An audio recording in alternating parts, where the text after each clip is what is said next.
Ever had your friends defend your fiancé's cheating like it was a harmless typo, then act shocked when you don't argue at all? Because you simply evict the two living in your rental and cut the rest off from your beach house, letting homelessness do the talking? My name is Nolan Price, and I learned the hard way that loyalty is not a value, it is a service people provide while the perks keep flowing and the consequences stay theoretical. I used to believe my friends knew me well enough to recognize what calm looks like on me, to understand that when I go quiet, I am not confused, I am measuring, and I am deciding what stays in my life and what gets cut out cleanly. That night started like any other coastal weeknight, with the same humid salt air clinging to my shirt and the same small-town illusion that everyone is relaxed because the ocean is nearby, even though the truth is that everyone is watching everyone else with bored, hungry eyes. Elise had said she was meeting Briar for a quick drink to talk through wedding details, and the word wedding had become a kind of social password around here, a way to get smiles, discounts, and unsolicited advice from people who love the idea of a happy ending more than they ever loved the people in it. I did not argue with her plan because I had stopped arguing about small things months ago, not because I did not care, but because Elise had a talent for turning any concern into a referendum on my character. If I asked a normal question, I was controlling. If I asked a follow-up, I was paranoid. If I asked for clarity, I was accusing her. The whole system was designed to teach me that peace required silence, and I had played along because I thought we were tired, because I thought stress made people sharp, because I thought I could fix it by being steadier than the chaos. That is what I told myself anyway, while I rinsed dishes and listened to the soft ping of notifications coming from her phone on the kitchen counter, each one lighting the screen for a half-second, like a tiny flare meant for someone else. I did not touch her phone, not because I am noble, but because I do not do things that let people call me guilty when they are the ones cheating. Instead, I sat down with my own phone and opened the social feed I barely used, the one I kept mostly because friends insisted it was how plans got made now, and because you could not belong to a group here without participating in the daily parade of curated happiness. I scrolled past sunset photos, fitness bragging, and brunch plates staged like art exhibits, and then I saw it, not as a secret, not as a hidden message, but as a public tag, bright and stupid and confident. Elise's name appeared under a short story clip, and her face was in it for long enough that denial could not pretend it was a blur, and the man beside her was Jude Carver, smiling like he had been given permission to be there. The clip was taken from the corner of a bar with an ocean mural on the wall, the kind of place that sells expensive cocktails and cheap certainty, and they were closer than friends stand when they think nobody is counting inches. Elise was angled toward him, her hand resting near his wrist in that casual way people use when they want contact without admitting they are asking for it. Jude leaned in as if he was listening to something intimate, and Elise laughed in a way I had not heard in months, a full, loose laugh that did not carry any tension or rehearsal. The timestamp was right there, clean and unarguable, and the tag showed who posted it, and the location badge confirmed the bar. There was no need for imagination, and there was no room for her usual fog of explanations. I took a screenshot immediately, then another, then I opened the image and made sure the date stamp and the tag were visible, because I have learned that truth is fragile when you do not secure it, and people like Elise do not fight reality directly, they erase it, and then ask you to prove what you saw. My hands did not shake, and my heart did not race, and the calmness in my body felt almost insulting, like my nervous system had already accepted something my pride still wanted to debate. I sat there, looking at the frozen image of my fiancée with her mouth open mid-laugh, and I felt something settle in my chest that was not heartbreak so much as clarity, and clarity is a dangerous thing because it removes excuses from your future decisions. When Elise walked back in later, her hair smelled like sea mist and perfume, and she carried herself with the bright, light posture she used when she expected applause for simply coming home. She asked me how my night was, in that smooth tone that pretended we were normal, and I answered in the same tone because I was not going to give her the satisfaction of watching me crack. I asked her how her drink with Briar went, and she said it was fine, just wedding details, just boring stuff, and she did not even hesitate. The lie was practiced, not invented on the spot, and that told me the lie was part of a plan, not a mistake. I asked her what bar they went to, and she named a different place across town, one that would not have a story tag because it was quiet and dim and older, the kind of place where nobody bothers to post anything. She said it like she expected me to accept it, and she watched my face carefully, measuring whether I believed her, not because she cared about honesty, but because she needed to calibrate how much effort she would need next. I nodded slowly, like I was processing, and I watched the relief flicker across her eyes, quick and small, like a thief hearing the alarm did not trip. Then she kissed my cheek, a gesture meant to close the topic, and walked toward the bedroom as if the night had ended on her terms. I stayed in the kitchen after she left, staring at the reflection of the overhead light on the counter, and I thought about my friends, the ones who always called Elise charming, the ones who joked that I had won with her, the ones who liked to treat relationships like status symbols.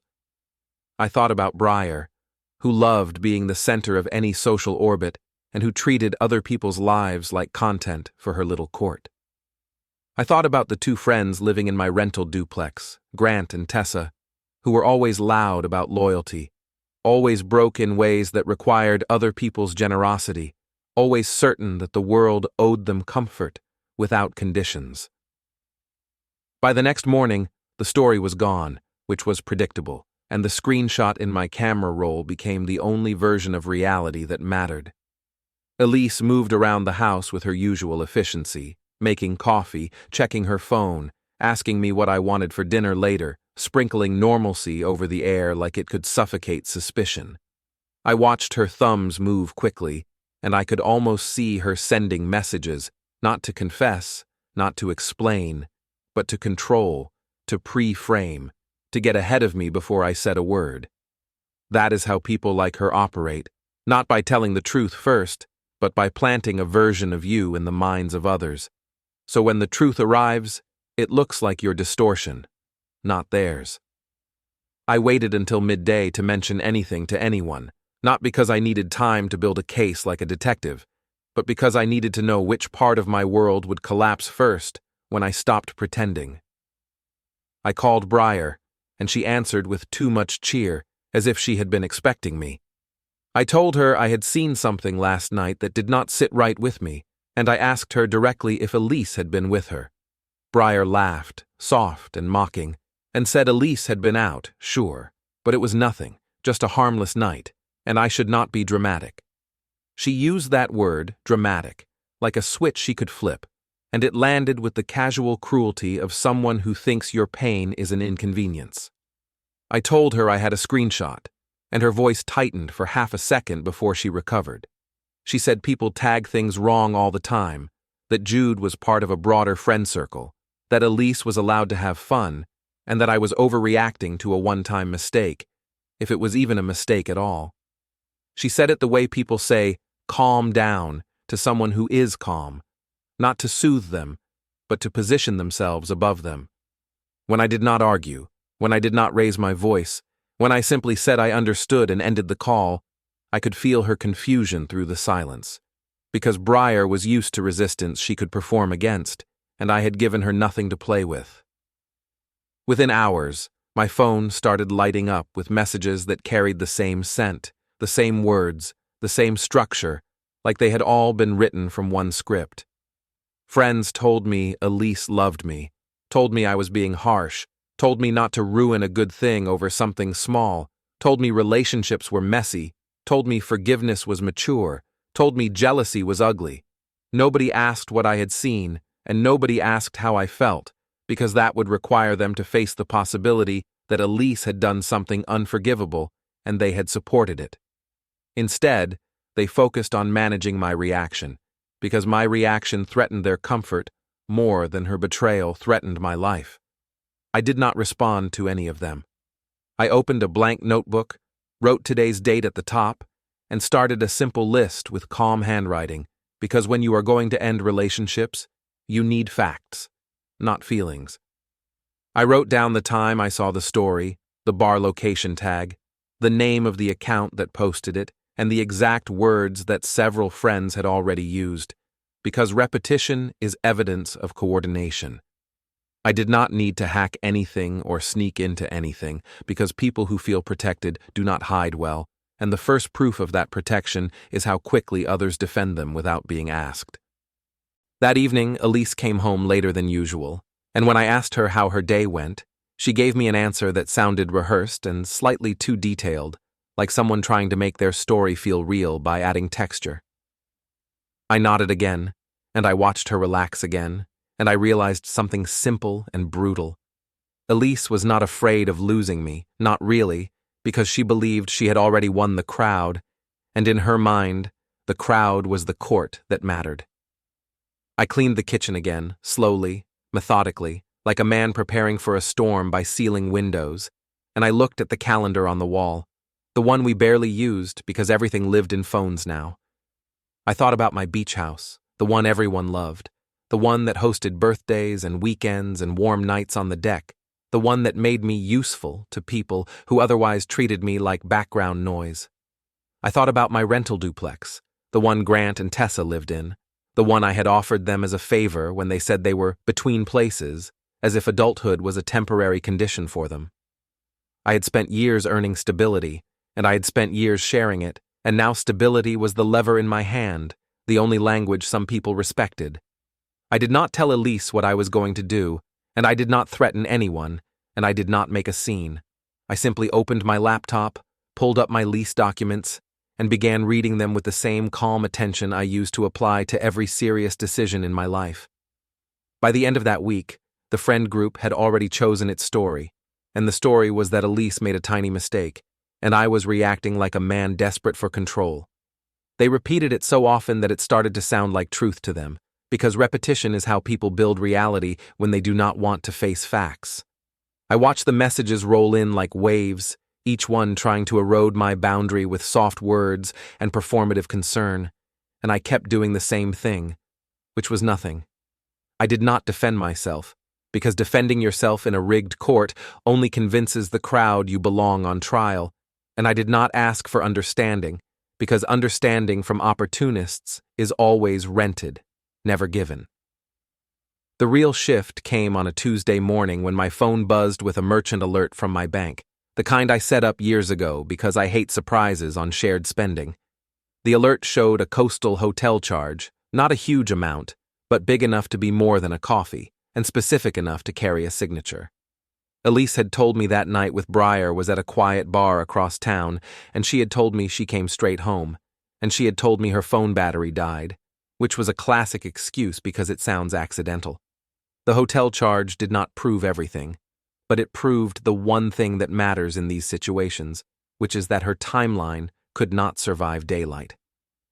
I did not storm into the bedroom waving my phone, and I did not accuse her, and I did not ask her to explain. I took another screenshot of the merchant alert, making sure the date and merchant name were clearly visible, and I wrote the exact time in my notebook with a steady hand. Then I pulled the screenshot of the story back up, and I stared at Elise's face beside Jude's, and I felt that cold clarity sharpen. Elise might have thought this was a single, chaotic mistake, but it was already showing the shape of an ongoing choice, a choice supported by people who liked being close to comfort more than they liked being close to truth. That evening, I drove to the rental duplex to check the mailbox and pick up a package that had been delivered there by mistake, and that small errand turned into a small performance because Grant and Tessa were outside on the front steps drinking canned seltzers, acting like the property was their kingdom and I was the visitor. Grant greeted me like we were buddies, and his tone had that layer of smugness people adopt when they think they are protected by the crowd. He said Elise told them everything, and he said it like Elise was the official source, like my life belonged to her narrative now. I asked him calmly what everything meant, and he laughed and said I was spiraling over a one-time mistake, and I should stop punishing people and I should stop making it weird.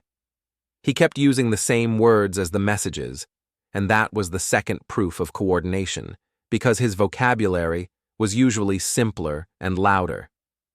Tessa watched me with more caution, like she could sense that my silence was not surrender, but she still smiled when Grant made jokes about me being jealous, because she had learned that laughing with the loud person is safer than thinking for yourself.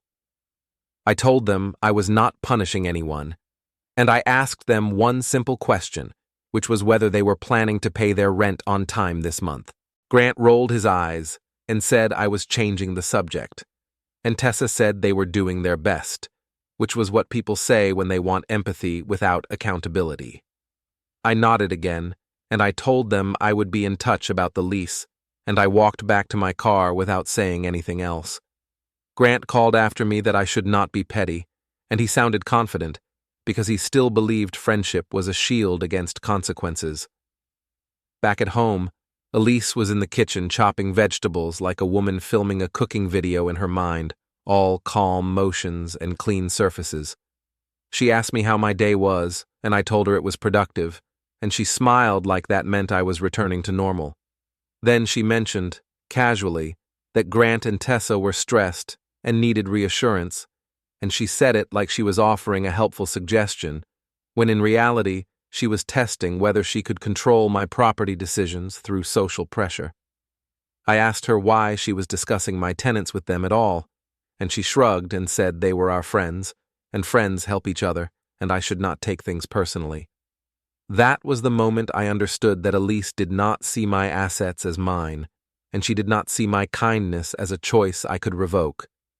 She saw the beach house and the rental as resources the group had access to because she had attached herself to me, and she saw my boundaries as obstacles she could smooth over with charm. Her betrayal was not just physical or emotional, it was structural, because she had built a little economy around my stability, and she had started spending it like it was unlimited. I waited until she went to shower, then I took my notebook, my screenshots, and my lease folder to the dining table, and I began assembling something simple. I was not building a court case, because I was not trying to jail anyone or ruin anyone's life, and I was not interested in dramatic revenge fantasies that burn bright and collapse fast. I was building a clean sequence of lawful consequences, the kind that do not require yelling, only signatures and dates and follow-through, because follow-through is what separates a boundary from a threat. I reviewed the lease, checked the required notice periods, and confirmed the steps I needed to take to avoid any sloppy mistakes. I drafted a clear written notice, neutral in tone, with the correct dates and the plain reasons allowed under the agreement, because I was not going to hand Grant and Tessa a technicality they could use to keep squatting in my life. I printed it, signed it, and placed it in a clear sleeve with the date written neatly on the outside, because paper becomes power when it is organized and calm. Then I took a photo of it beside the day's newspaper, not because I expected a courtroom, but because I expected people to lie, and I refused to lose to lies that could be prevented by one extra step. The next morning, I drove to the duplex again, and this time I did not go alone in my head. I walked up with the notice, taped it to the door in a visible spot, and took a photo of it in place with the date label clear. Grant opened the door halfway through, saw what I was doing, and his face shifted from smug to confused, because he had been expecting a conversation he could manipulate, not a document he could not out-talk. He tried to start an argument, tried to ask me why I was doing this, tried to accuse me of being vindictive, and I kept my voice level and my words minimal. I told him the move-out date and the next steps, and I told him any further communication should be in writing, because that removes the oxygen from emotional theatrics. Tessa stepped behind him and stared at the notice like it was a foreign object, and I saw the first crack of fear in her eyes, the kind that arrives when consequences stop being theoretical. Grant tried to pivot, tried to remind me of old favors, tried to mention Elise, tried to hint that the group would turn on me if I followed through, and I listened without reacting. When he finished, I nodded once, then turned and walked away, because arguing is what people do when they want to feel powerful without actually being powerful. By midday, my phone started buzzing again, not with casual messages, but with urgent ones, full of softened tones and sudden concern. People who had called me dramatic now asked if I was okay. People who had told me to forgive now asked if we could talk privately. Briar called twice, and when I did not answer, she sent a long message about compassion and community, as if community was a sacred thing and not a tool she used to control the narrative. Elise came home that evening with a face that looked carefully assembled, worried eyebrows and a tight mouth, and she told me we needed to talk because everyone was upset. I told her we could talk, and I asked her one question, which was why she had been coordinating my friends against me before she ever admitted anything to me. She blinked, and her eyes darted to the side, and she tried to shift into her familiar script about misunderstandings and overreactions. I did not let her build momentum, and I did not argue, and I did not insult her.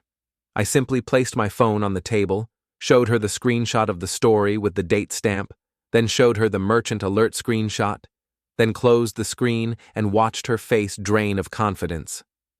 She tried to recover by saying it was not what it looked like, and she tried to say Jude was helping with something, and she tried to say she did not want to worry me, and she tried to make herself the careful, considerate partner who only lied to protect me from stress. I listened, and I said nothing, and the silence made her words sound thinner because lies hate silence more than they hate anger. When she realized I was not going to fight her, she changed tactics, and she asked me what I wanted, as if this was a negotiation where I traded dignity for peace.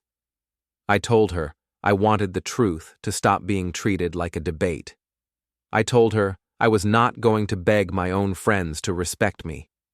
I told her that if she wanted to keep living inside a crowd she had coached against me, she could do that, but she would do it without my roof, my beach house, and my stability propping up her performance.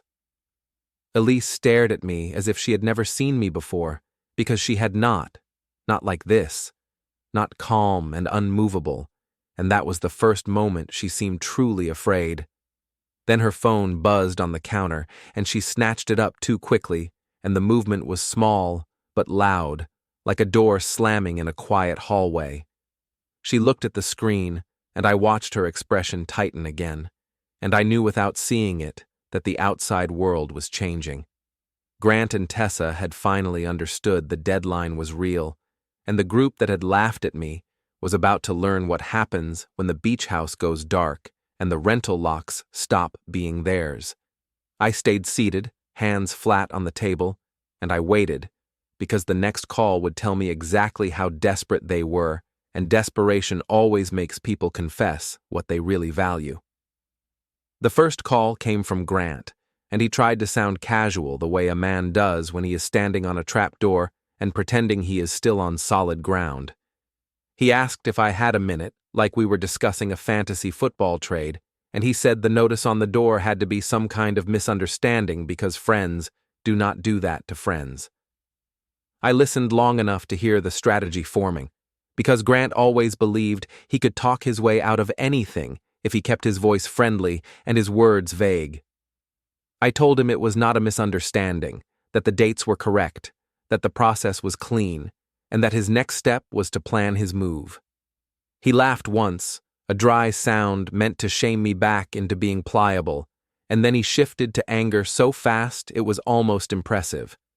He said I was petty and vindictive, and he said Elise would never forgive me for humiliating everyone, and he said the group would remember this. I let him spend his breath, because nothing reveals a person's true loyalty like watching them threaten you over a boundary they caused.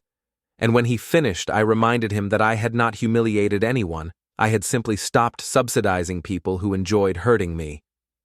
When I hung up, Elise was in the living room pretending to read, holding the same page for too long, watching me over the top edge like a stage manager monitoring the audience.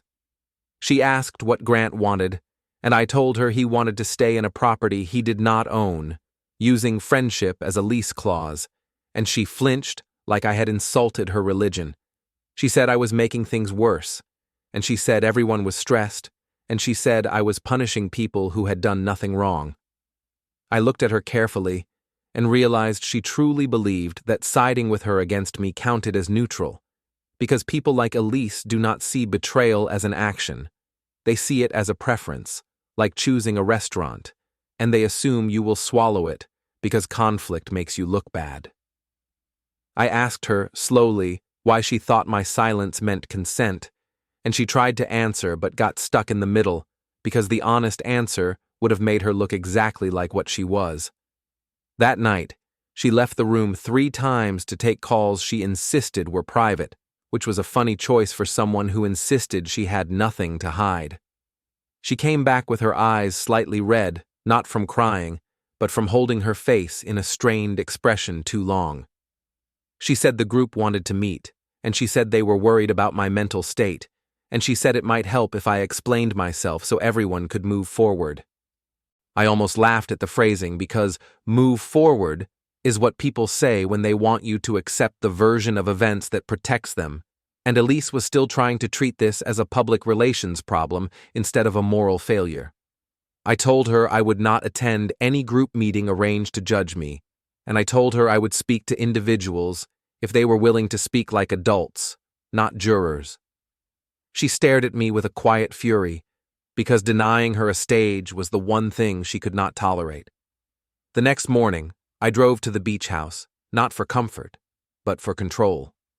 The beach house was the crown jewel in our little circle, the place where everyone showed up with coolers and claims of affection, the place where they took photos to post like they had earned the view. It was a simple place: clean lines, pale wood, big windows, and a deck that caught the sun late in the day, and it had always felt like my reward for years of not wasting my money on appearances. Elise had always called it ours when she wanted to host, and she called it yours when something broke, and that alone should have told me everything I needed to know about her sense of partnership. I walked through the rooms slowly, checking doors, checking windows, noticing little details I had ignored before, like the fact that extra towels were stocked for guests we never should have had, and a wine rack had been reorganized for someone else's preferences, and a spare key hook had been moved slightly lower for easier access. Every small change felt like a fingerprint, not proof of cheating, but proof of entitlement. I pulled out my phone and opened the list of people who had access codes, not because I was spying on anyone, but because it was my house and my responsibility to know who could walk in. I changed the code, disabled the guest access routine, and sent a simple message to the group thread that had been blowing up my phone all week. I wrote one line, calm and final, explaining that until further notice the beach house would not be available for gatherings, visits, or cool-off weekends, and that anyone who showed up uninvited would not be welcomed. I did not justify it, because justification invites debate, and I did not argue, because argument is what they wanted. I pressed send, locked the phone, and stood on the deck facing the water while the wind slapped my shirt against my ribs like a reminder that nature is indifferent to your personal drama. Within minutes, the calls began, and the first few came from people who had not spoken to me in months, people who only existed in my life when the beach house existed. They asked if I was okay. They asked if Elise was okay. They asked if we could talk, and every question had the same undertone, which was fear that their access had been revoked. Briar called next, and she opened with a tight laugh and the kind of false warmth that makes your skin crawl. She said everyone was confused and hurt, and she said I was acting out, and she said the beach house was a shared space for the group's well-being. I asked her, politely, what part of the deed had her name on it, and she went quiet for a beat before she snapped that this was not about paperwork. It was about friendship. I told her friendship that only exists when the perks flow is not friendship. It is a subscription, and I had canceled it. Briar tried a new tactic, lowering her voice, telling me Elise was overwhelmed, telling me I was escalating, telling me I was going to regret pushing everyone away. She said the incident with Jude was being exaggerated, and she used the phrase one-time mistake again, like she had practiced it in the mirror, and I felt a cold, almost clinical amusement. I told her I did not need her opinion on what I saw, and I told her the only thing I regretted was thinking a crowd of freeloaders would ever choose truth over comfort. When I ended the call, my phone buzzed immediately with a message from someone else, and then another, each one a variation of the same panic, because panic is the real language of people who have never faced consequences. That afternoon, I stopped by the rental duplex again, not to threaten, not to gloat, but to document. The move-out process is a messy thing when the tenants are entitled, because they treat every boundary like a personal attack and every rule like a suggestion. Tessa opened the door this time, and her eyes were puffy, and her mouth was pulled tight like she had bitten down on pride so hard it hurt. She asked if we could talk, and she asked it gently, as if softness could erase the last week of mocking. I told her we could talk about logistics, and I asked if they planned to vacate on time. She said they were trying, and then she said they had nowhere to go, and she said it like the absence of planning was my emergency. Grant appeared behind her with a different face than before, a face that had lost its smugness and replaced it with a kind of frantic anger. He said I was ruining his life, and he said Elise told him I would calm down, and he said the group was furious at me. I asked him calmly why he thought I cared what the group thought when the group had already decided my pain was an inconvenience. He opened his mouth to answer and then stopped, because there is no flattering way to admit you believe you are entitled to someone else's stability. Elise arrived while I was still there, which was not a coincidence. She stepped out of her car in a clean outfit and an expression of concern, like she was playing the role of peacemaker in a low-budget drama. She walked up and touched my arm lightly, the way she did in public when she wanted to appear affectionate, and she told Grant and Tessa that I was just stressed, that we were working through things, that everything would be okay. It was a breathtaking move because she was trying to use my silence to create false reassurance, to keep everyone from turning on her. I pulled my arm away gently and told her, in a steady voice, not to speak for me. Grant's eyes widened, and Tessa's face fell, and Elise's expression tightened for half a second before she smiled again, too brightly. On the drive home, Elise accused me of enjoying the power, which was another cute trick, because accusing someone of enjoying power is a way to distract from the fact that you have been abusing their kindness. I told her power was not what I wanted, and I told her what I wanted was to stop being treated like a resource.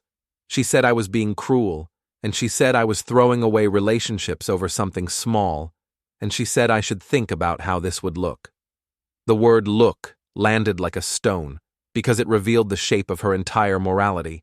She did not ask how I felt. She did not ask why I was calm. She asked how it would look. That night, the group tried again, proposing a meetup at a restaurant they liked, the kind of place where you can pretend you are sophisticated while you gossip like teenagers. Breyer wrote in the group thread that everyone wanted healing and clarity, and she added a smiling emoji like this was a brunch invitation. Elise asked me to go, and she said it would prove I was reasonable, and I told her I had no interest in performing reasonableness for people who had already convicted me. She tried to push, and I watched her eyes shift into anger, then into pleading, then into something colder. She said if I did not go, it would confirm what everyone was saying about me. I told her I did not care what everyone was saying, and the moment I said it, I saw fear flash in her eyes, because she realized the crowd was no longer a weapon she could use on me. Before I went to sleep, I opened my notebook and added a new section titled Evidence Ledger, because naming things makes them harder to distort. I listed the story screenshot, the merchant alert, the sequence of identical phrases in messages, the notice documentation, and the beach house access change. It was not a dossier built for revenge. It was a map of reality, and reality is the one thing liars cannot survive without controlling. I closed the notebook, turned off the light, and listened to Elise move around the bedroom in restless, sharp motions, like a caged animal realizing the handler had left the room. The restaurant meetup happened without me, which was exactly how Briar wanted it, because she could shape the narrative best when the target was absent. I knew that, and I still did not go, because I have learned that people who demand your presence do not want your truth, they want your reaction. Elise went, of course, dressed like a woman attending a celebration rather than a crisis, and she told me she was doing it for us, which was a funny way to describe walking into a room full of people ready to call you unreasonable. I stayed home, cooked a simple meal, and enjoyed the rare feeling of a quiet house, because the noise of social manipulation had been humming in my ears for days like a broken appliance. When Elise returned, she did not even pretend the meeting had been kind. She tossed her bag down, walked into the kitchen, and announced that everyone was worried about her. The phrasing was deliberate, because worried about her was meant to make me the villain by default. She said Briar had suggested that I was isolating her, that I was using my properties to punish people, and that I was acting unstable. She said it calmly, like she was reading a weather report, and I watched her face for cracks. Beneath the calm, there was a hunger, because Elise wanted me to explode so she could point and say, "See, this is what I deal with." I did not give her that gift. I nodded, asked if she was done, and then asked her one question, in the same neutral tone I used when I spoke to contractors or bankers.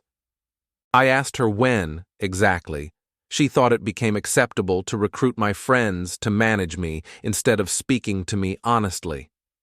Elise scoffed and said I was twisting things, and then she tried to pivot to Jude, as if Jude was the entire issue and therefore the entire solution. She said Jude had been helping with something related to an event, and she said the story looked worse than it was, and she said the hotel charge was probably a mistake that could be reversed.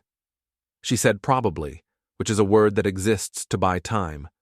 I asked her to tell me in a straight line where she was that night, why she lied about the bar, why she let Briar call me dramatic before she ever admitted anything, and why Jude's name kept appearing near our life like a stain. Elise stared at me, and I could see the calculation running behind her eyes because she was trying to choose which lie would cost her the least. She chose a soft lie, a safer lie, the kind that sounds like accountability while still avoiding truth. She said she was confused, she said she felt neglected, she said she needed attention, and she said Jude made her feel seen.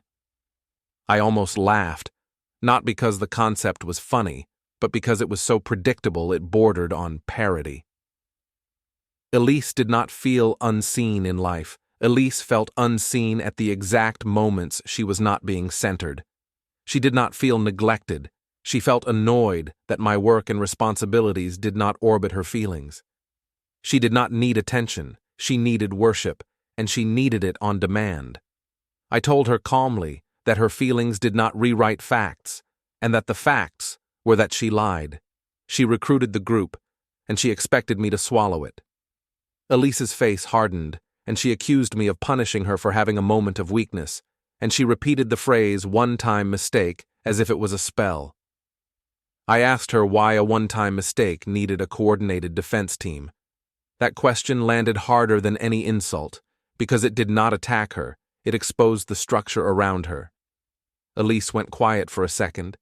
Then she said Briar was only trying to help, and she said friends were supposed to support each other. I told her friends are not supposed to pressure the person who got betrayed to apologize to the betrayer. Elise snapped that I was ruining her life, and she said she could not believe I would do this to her over one bad night. I told her she had not lost her life. She had lost control, and control had been her real addiction all along.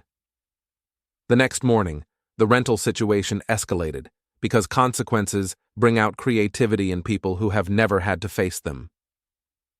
Tessa texted me a long message about mental health and stability, framing the eviction as cruelty in a way that felt suspiciously polished.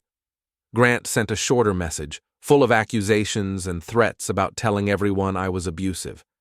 That last word was the one Elise and Briar had been circling like sharks, because it is a powerful word that can silence any defense if used carelessly.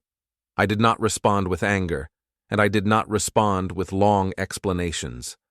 I replied once, in writing, sticking to logistics, dates, and lawful process, and I saved the message thread in a folder on my phone labeled Rental Communications, because I am not new to people who try to rewrite reality when they get scared. That afternoon, I got a notification from the neighborhood group page, the one people use to complain about parking and pretend it is about safety. Someone had posted a vague warning about controlling partners using housing and money as weapons, and the comments were full of the same kind of performative sympathy I had seen all week. They did not name me, but they did not need to, because the point was not to inform anyone, it was to build the atmosphere where I looked guilty without a charge. Elise showed me the post like she was showing me a bruise, and she said this was what my actions were causing. I told her actions caused this, and I watched her mouth tighten, as if she wanted to slap me with words. Instead, she said she did not write it, and I told her I did not care who wrote it, I cared who benefited from it. By the end of the week, the two worlds Elise had been juggling started colliding, which is always the problem with lying, because lies require separate timelines, and separate timelines eventually crash. Elise told one friend that the hotel charge was a work deposit, and she told another friend that it was a cancellation fee, and she told her mother that it was a booking error. She told me it was probably fraud. The stories did not match, and the mismatch did not prove a crime, but it proved a habit, because honest people do not need multiple versions of the same truth.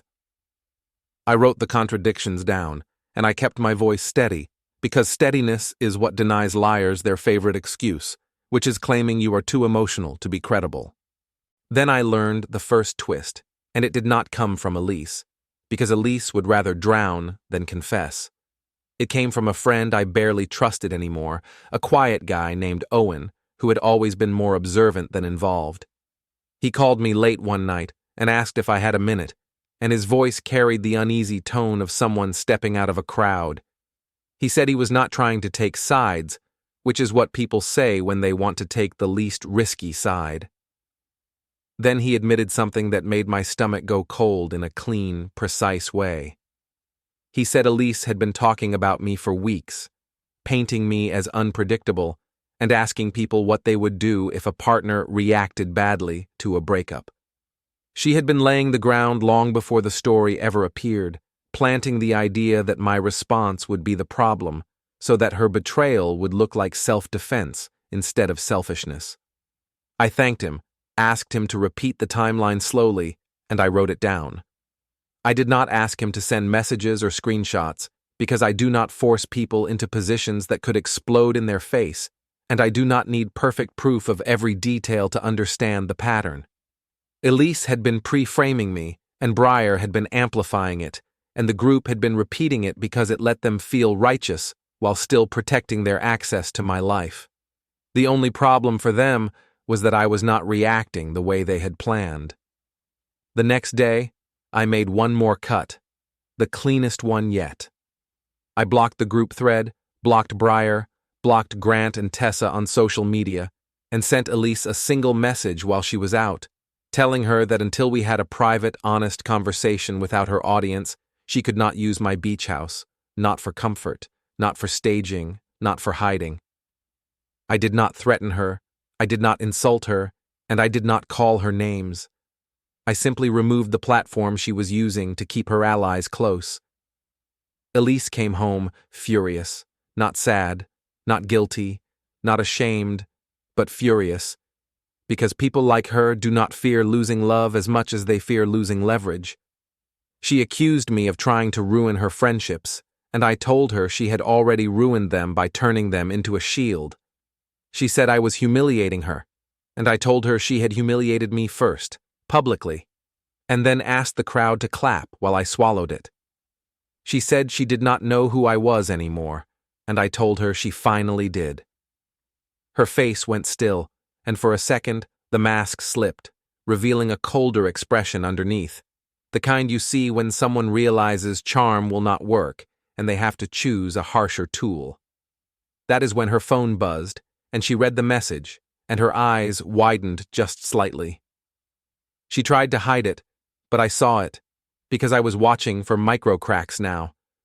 I asked her what it was, and she said it was nothing, but the way she said nothing sounded like panic trying to sound normal. I did not press, because pressing is how you let them steer you into a fight.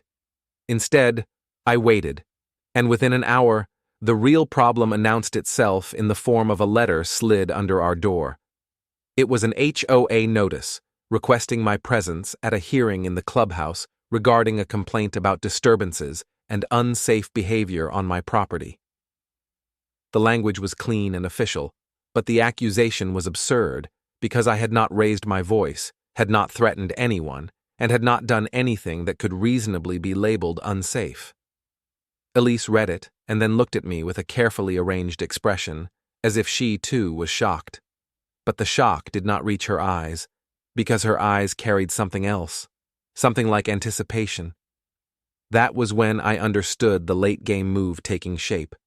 They could not beat me in a private conversation because I would not argue, so they were dragging me into a public arena where optics mattered and rumors could masquerade as truth. I picked up the notice, read it slowly, and smiled faintly, because I finally saw the path to end this without screaming. If they wanted a public process, I would give them a public process, and if they wanted a record, I would give them a record.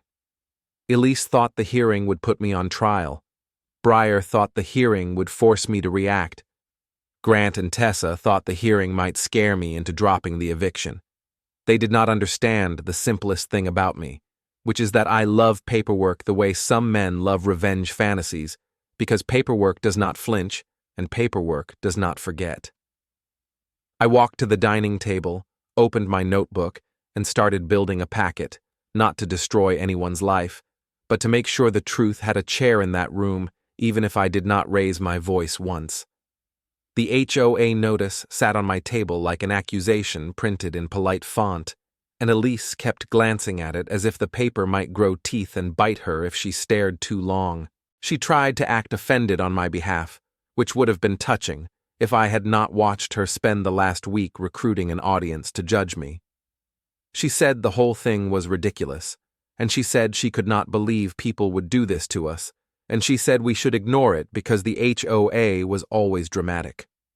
That last word was a tell, because dramatic was Breyer's favorite label for anyone who resisted the group script, and now Elise was using it like it belonged to her. I did not respond to the performance.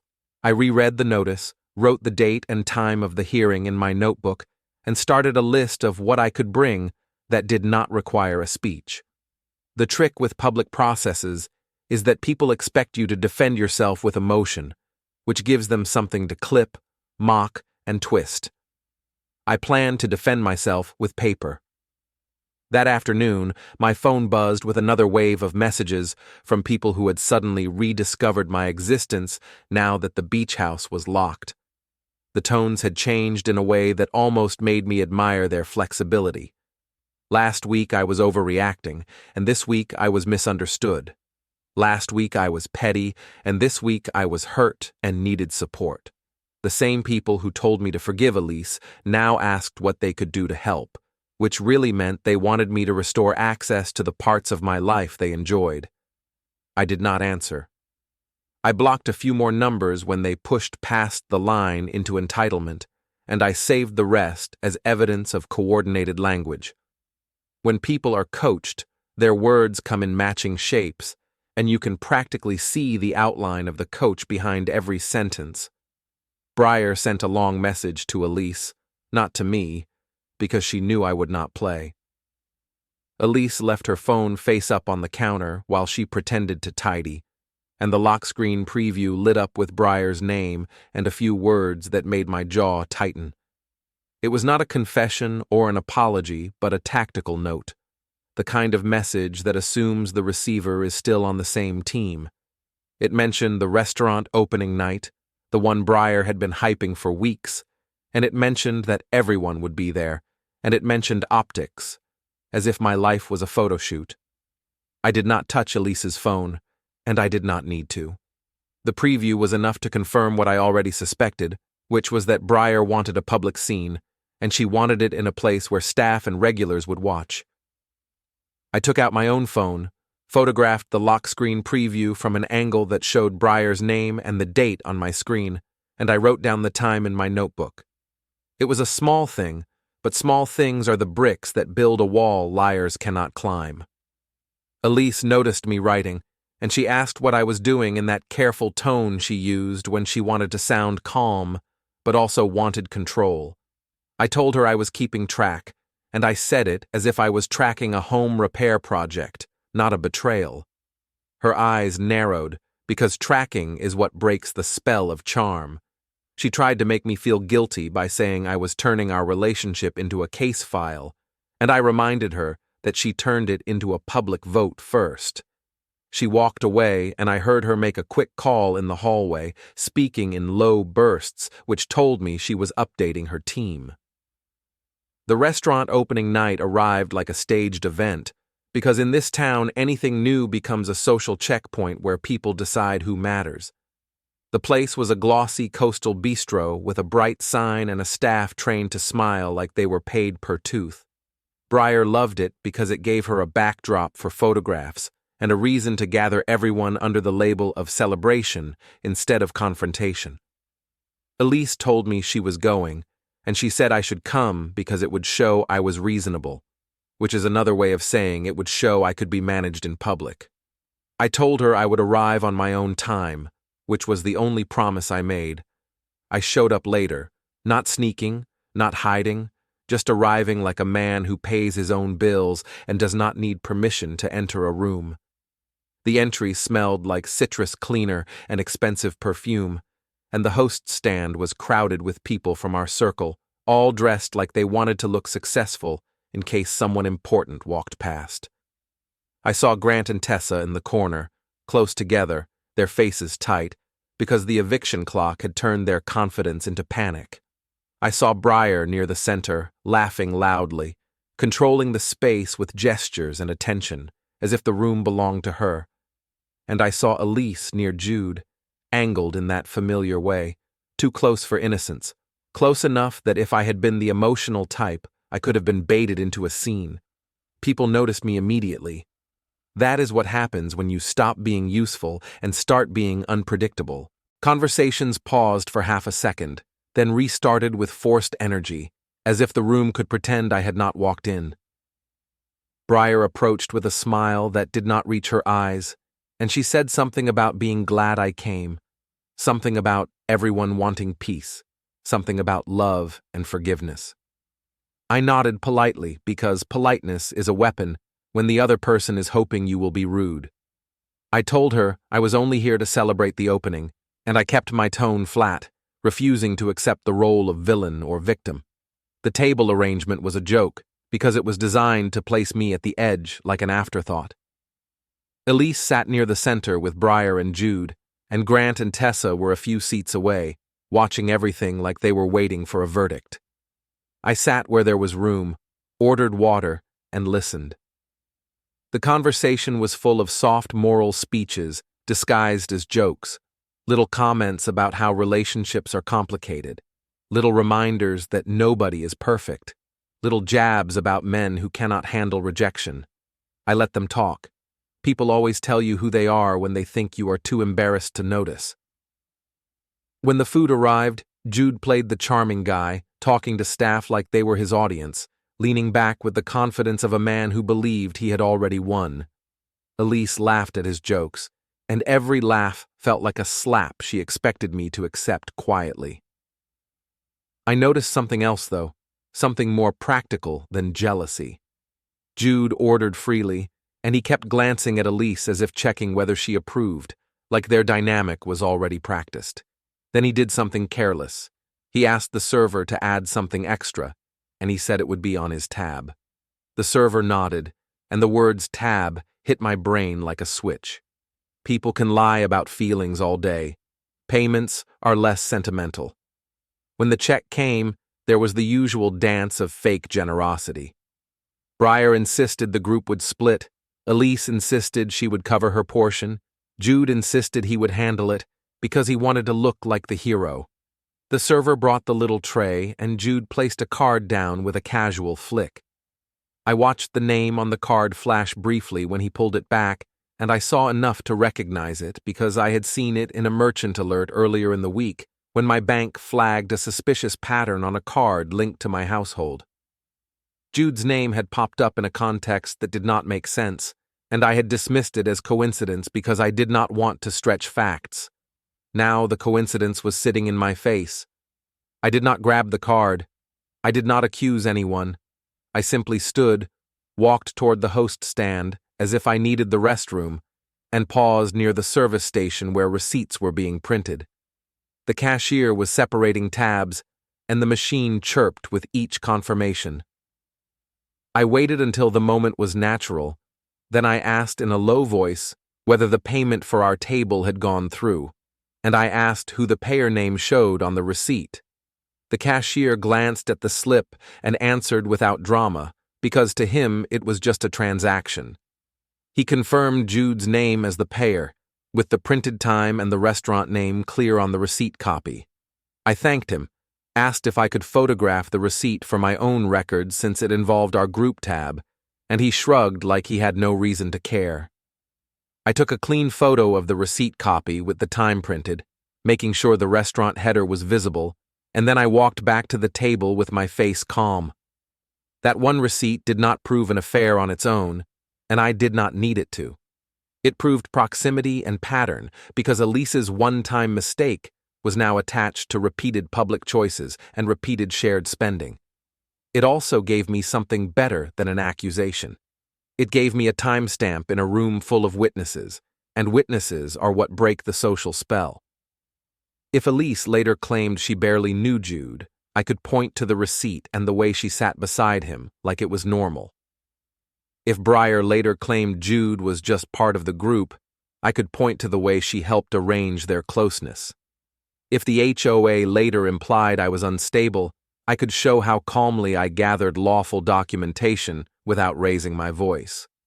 When I returned to the table, Breyer tried to pull me into a conversation about healing, and she kept using words like accountability and grace. I told her I appreciated the sentiment, and I asked her, casually, why the group had decided the story before hearing mine. Her smile held for a second, then weakened, because she was not used to questions that did not include emotion. Elise watched me closely, and I could see her trying to predict my next move. I gave her nothing. I ate slowly, spoke little, and left early, thanking the host like I had enjoyed myself. Outside, the ocean air hit my face, and I felt an odd, calm satisfaction. Not because I enjoyed the pain, but because the truth was becoming physical, becoming paper, becoming something the group could not wave away as a mood. I sat in my car, updated my notebook with the new receipt photo, and wrote one simple sentence under it. I wrote that Jude paid publicly at a documented time in front of witnesses who would later pretend they did not see it. Then I drove home, because the next step was not a fight, it was preparation. The day after the restaurant opening night, the social temperature in town shifted again. The way weather shifts before a storm, with small signs that people pretend not to notice until the wind hits. Messages that had been aggressive became cautious. Friends who had been loud went quiet. One of the regulars at the coffee shop I visited in the mornings gave me a look that was half pity and half curiosity, as if she had heard a rumor and was waiting to see whether it was true. The HOA notice was working exactly as intended, not as a legal threat, but as a social leash, because even people who never attend HOA meetings love the idea that official eyes are watching you. Elise tried to use this moment to regain control. She cooked breakfast, asked if I slept okay, and moved around me like a woman trying to reset the scene back to normal. Then she brought up the hearing in a soft voice and suggested we attend together, as if unity would make the complaint disappear. I told her I would attend, and I told her she could attend if she wanted, but I would not perform unity for a group that had been weaponized against me. She frowned and asked why I was being so cold, and I told her cold was the temperature of facts. She did not like that answer, because facts cannot be charmed. Grant and Tessa began calling again, but the calls sounded different now. The anger had been replaced by bargaining. Grant offered to pay late fees, offered to clean the place, offered to talk it out like adults, as if he had not spent the past week mocking me and amplifying rumors about my stability. Tessa sent long paragraphs about friendship, about loyalty, about how they never meant to hurt me, and the tone was so carefully crafted that I could practically see Breyer editing it. I responded once, in writing, confirming the move-out date again, confirming the inspection plan, confirming that emotional appeals did not change contractual terms. I saved the thread, not because I enjoyed it, but because I expected them to pivot again when they realized bargaining did not work. 2 days later, I drove to the beach house alone because I needed to confirm something that had been nagging at me since the doorbell still frame. I did not believe in paranoia. I believe in patterns. The beach house sat quiet, the deck empty, the windows reflecting a pale sky. Inside, everything looked normal at first glance, but I have learned that normal is a cover word people use when they do not want to examine details. I checked the spare key hook again, and I noticed a faint scuff near the wall, like a key ring had rubbed against it repeatedly. I checked the guest closet, and 2 towels were missing, replaced with different ones folded less neatly.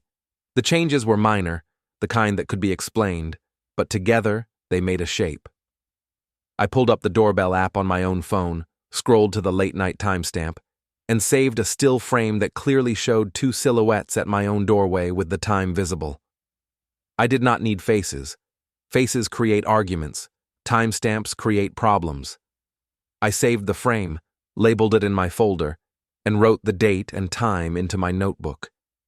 Then I did something even more boring, which is why it worked.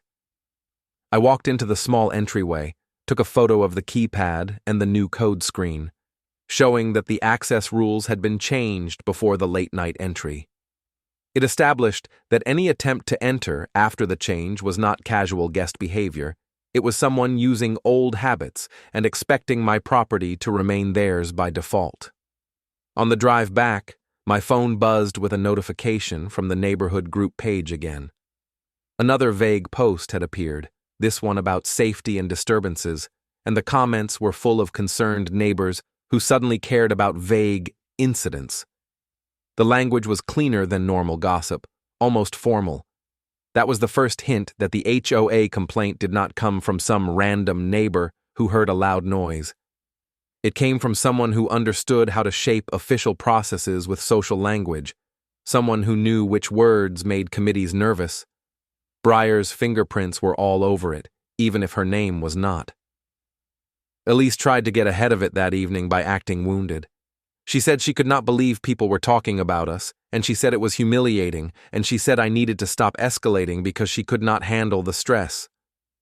She kept saying stress as if stress erased accountability, as if her nervous system deserved more compassion than my dignity. I listened. Then I asked her something simple.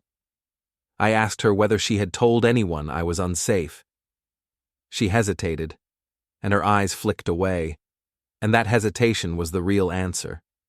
She said she had only told people she was worried, and she said it in the same tone people use when they want to deny while still keeping the accusation alive.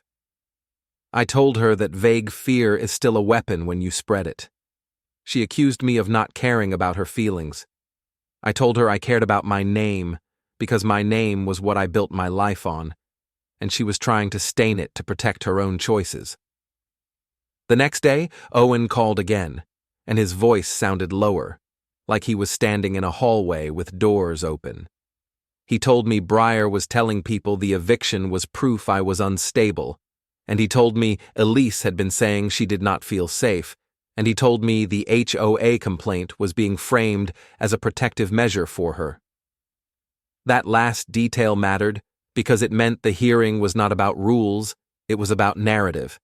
It was about turning my calm boundaries into control and turning her betrayal into fear. I thanked Owen, asked him to stop putting himself in the middle, and I wrote down the key points anyway.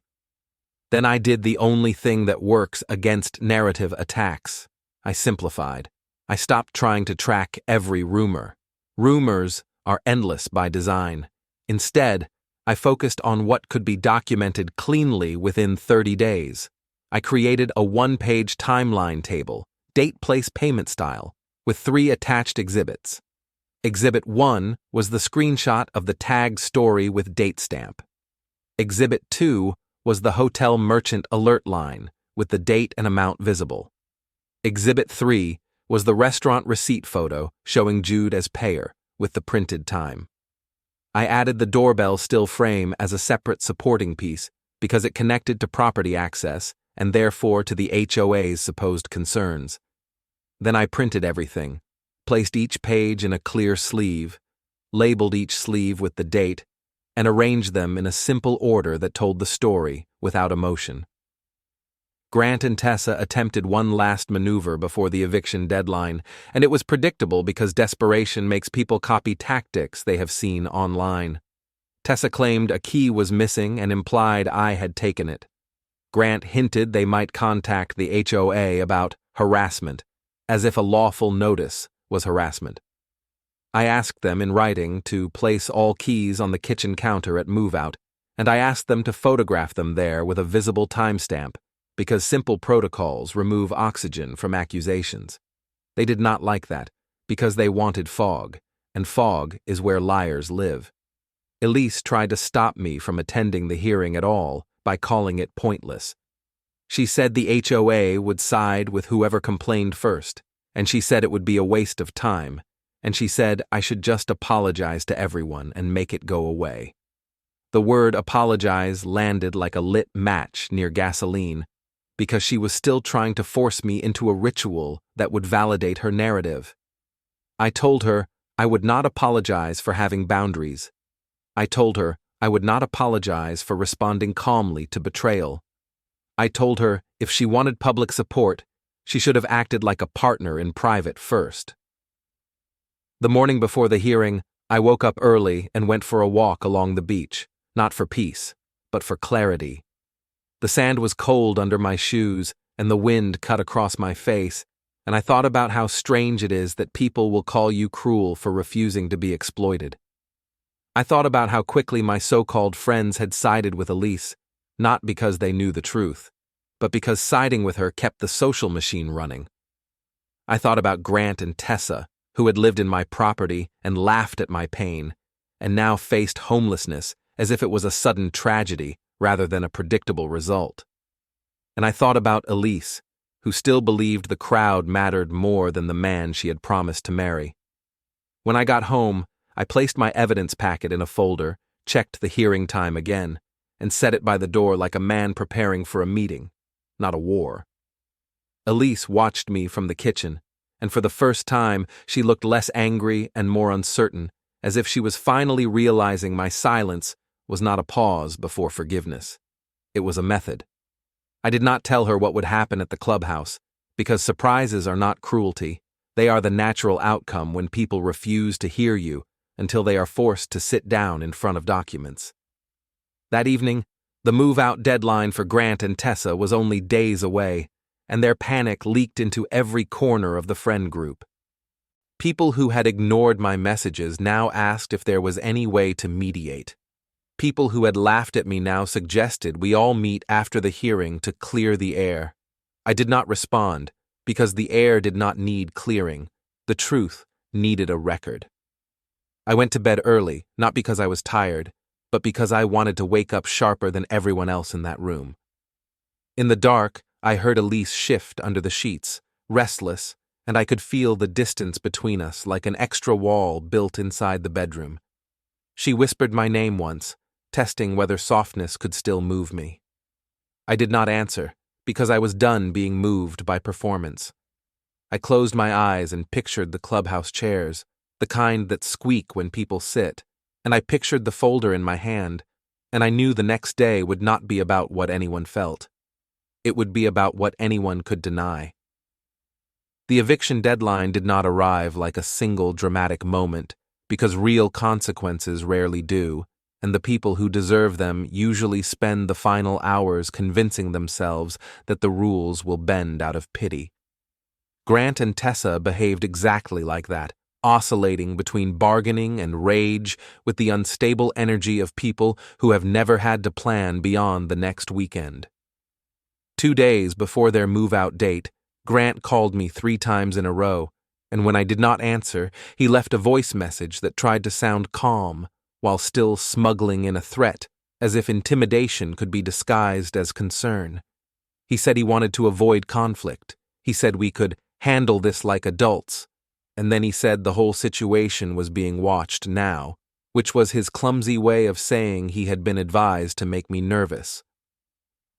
I listened once, saved the timestamp, and deleted nothing, because deletion is what liars do when they want to pretend a pattern never existed. Elise tried to use the approach of the deadline as leverage, because she could feel the ground shifting under her feet, and she needed a win that looked like compassion. She suggested we let Grant and Tessa stay just a little longer, and she framed it as a kindness that would prove to the friend group that we were not monsters.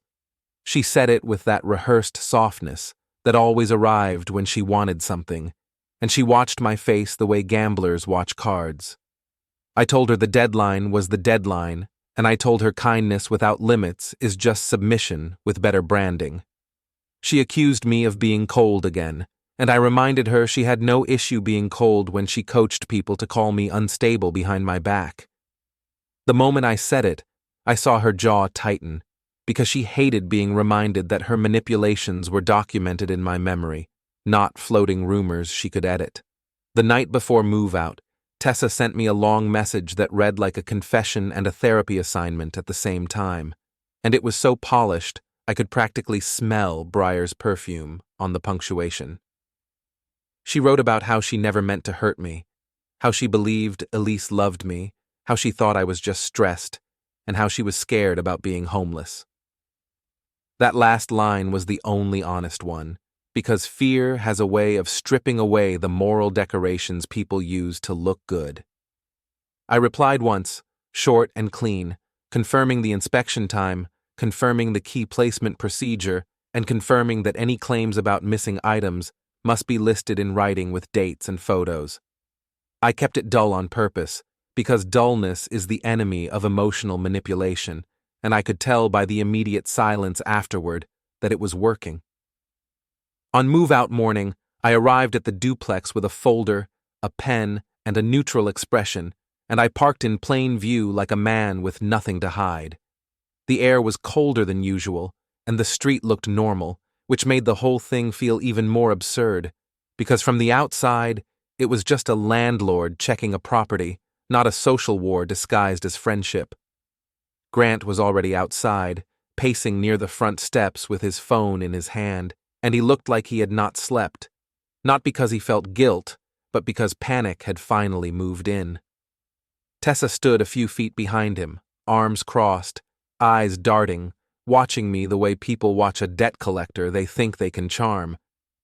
A couple of neighbors slowed as they walked past, pretending to check their mail while their eyes did the real work, because this neighborhood treated any hint of drama like free entertainment. Grant started talking before I reached the door, throwing words at me like he could bury the deadline under noise. He said he could pay extra. He said he could help fix up the place. He said we could reset after things cooled down, and he said Elise was devastated by what I was doing. I let him speak until his voice started slipping into anger, because anger is where people reveal the real story. And then I cut him off with a simple question about the keys. I asked whether all keys were on the kitchen counter, as agreed. He stared at me like I had insulted his talent for drama, because he wanted a fight, and I was offering inventory. Tessa stepped in quickly and said the keys were inside, and she said it too fast, which always makes me suspicious, because honest people do not rush through simple answers. We walked in together, and the duplex smelled like cardboard and stale air, the scent of people leaving in a hurry. Boxes were stacked unevenly, furniture was half moved, and the whole place looked like a life that had never been stable enough to settle. The kitchen counter had keys on it, but not all keys, because there were only 2, and I knew there had been 3. Grant watched my eyes land on the keys, and his face tightened, and that was the moment he realized he had chosen the one accusation that could turn a straightforward move-out into a messy argument. Tessa said they had lost one, and she said it like a small mistake that should be forgiven because the world was hard. Grant added that maybe I had taken it, and he said it with a little shrug, as if tossing the claim into the air would make it stick to me. I did not react with outrage, because outrage is what people use to paint you as unstable. Instead, I pulled out my phone, opened my notes, and asked them to repeat the claim slowly for the record. Grant blinked, because he had not expected the claim to be treated like a formal statement. He stammered and said he was just saying it was possible, and I nodded, wrote down that he was not sure, and then I asked Tessa when they last saw the missing key. Tessa hesitated, then said she did not remember, which was the wrong answer, because you remember the last time you saw a key when that key might keep you from losing your deposit. I wrote that down too, not as punishment, but as clarity. Then I did something boring and effective, because boring and effective is my favorite combination. I walked through the duplex with them present and took photos of each room, focusing on general condition rather than personal belongings, and I kept the tone neutral, like this was routine. Grant tried to follow me, narrating his innocence, and Tessa tried to hover near the door, as if she wanted to escape the moment her lies were pinned to paper. I noted a couple scuffs, a stain near the hallway wall, and a small chip on the bathroom vanity. Nothing dramatic, nothing that would ruin anyone's life, but enough to remind them that real life includes consequences that do not care about your intentions. When I finished, I asked them to step outside so I could lock up, and Grant's face hardened again, because being asked to leave a place you once treated as yours triggers a special kind of humiliation. Outside, Grant tried one last swing. He said the friend group was going to hear about this, and he said the HOA hearing was going to expose me, and he said Elise was finally seeing who I really was. I looked at him, calm and tired, and I told him the friend group already heard everything, and they still chose the liar, and that was why I stopped caring about their opinion. Tessa's eyes flicked to Elise's car parked down the street, and I realized Elise had come, which meant she wanted to witness the end of this, maybe to adjust her narrative, maybe to collect emotional footage for her internal story. She walked up with her hands open and her face arranged into concern, and she asked if everything was okay, as if she had just arrived randomly, as if she had not been feeding these people false reassurance for days. Grant immediately moved toward her because he believed she was his advocate, and he started describing the situation like a victim reading from a script. Elise nodded too eagerly, then turned to me and asked if we could please be kind, because they were under so much stress. The irony was thick enough to chew because Elise had created most of the stress by telling them I would calm down, and now she wanted me to be kind so she could say her influence worked. I told her I was being kind, and I pointed out that I followed the lawful process, I did not harass anyone, and I did not change deadlines midstream to create chaos. Elise frowned, because she wanted kindness to mean surrender, and I refused to translate it that way. Then Grant made the mistake people always make when they think fear equals power. He raised his voice, not enough to be called violent, but enough to draw attention, and he repeated the missing key claim louder, as if volume could turn uncertainty into truth. A neighbor across the street paused again, phone halfway out, pretending not to record while clearly hoping for something worth sharing. I looked at Grant and asked him if he was willing to put his claim in writing, with a date, and sign it. Grant hesitated, because signing a lie is different from speaking a lie. Tessa glanced away, because she knew the game had shifted. Elise stepped forward and said nobody needed to sign anything, and her tone snapped sharper than she meant, revealing how badly she wanted fog instead of clarity. I nodded and told Elise that the only reason people fear signatures is because signatures have memory. Elise stared at me, then at Grant, then at Tessa, and I saw a flicker of panic as she realized she could not control this moment. Grant backed down, muttering that he did not want drama, which was funny coming from him, and Tessa said they would look for it and get back to me. I told them to email me by the end of the day, and I locked the front door with my own key, hearing the click like punctuation at the end of a sentence. In the afternoon, Breyer sent a message to my email address, not my phone, because she had likely realized I was blocking numbers and she wanted a channel that felt more official. The message was full of sanctimonious language about community, about conflict resolution, about how my actions were hurting Elise. She also mentioned the HOA hearing and suggested I attend with a mediator, as if I needed supervision. That suggestion confirmed what Owen had warned me about, because you do not propose supervision unless you are trying to brand someone as unsafe. I did not reply. I saved the email, printed the header, and slid it into my folder behind the evidence table, because even moral speeches become evidence when they reveal intent. That night, Elise tried another angle. She said Grant and Tessa were distraught, and she said she felt guilty, and she said she could not sleep because she kept imagining them in their car. She watched me closely as she said it, waiting for the moment my empathy would override my boundary. I felt the empathy because I am not a monster, but I also felt the memory of their laughter and their insults, and the memory of my friends calling me dramatic while my fiancée stood beside the man she was cheating with. I told Elise I was sorry they made choices that led them here, and I told her their housing emergency was not my responsibility anymore. Elise's eyes flashed, and she accused me of enjoying their pain. I told her I did not enjoy anything about this, but I would not be blackmailed by guilt, especially guilt delivered by someone who cheated and then demanded sympathy. When I went to bed, I laid my folder on the dresser and checked the HOA hearing time again, because the hearing was no longer just a nuisance. It was the place where Breyer and Elise planned to turn my calm into a weapon against me.